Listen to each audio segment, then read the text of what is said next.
तो ये बात है कल रात की, जब मैं यूं ही बेवजह बेफजूल अपने मोबाइल पर वक्त बर्बाद कर रहा था और जिंदगी एंजॉय कर रहा था कि तभी अचानक मैंने कुछ ऐसा देखा जिसको देखने के बाद मैं ओवर एक्टिंग करने लगा। ओवर एक्टिंग करता है साला, ओवर एक्टिंग की औलाद। अब वो कुछ भी कर सकता है, वो एक्टिंग का तूफान है,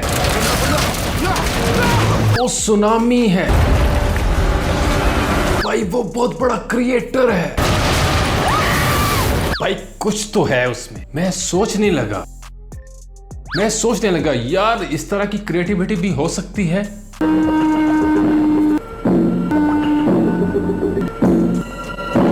इस तरह की क्रिएटिविटी कहां से आती है इनको?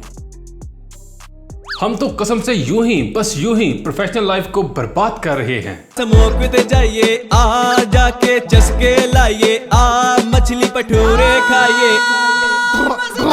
3 फुट लंबा कबाबनी, मलाई बोटी बड़ी लाजवाबनी। कितनी गंदी एक्टिंग करता हूं ना मैं, है ना?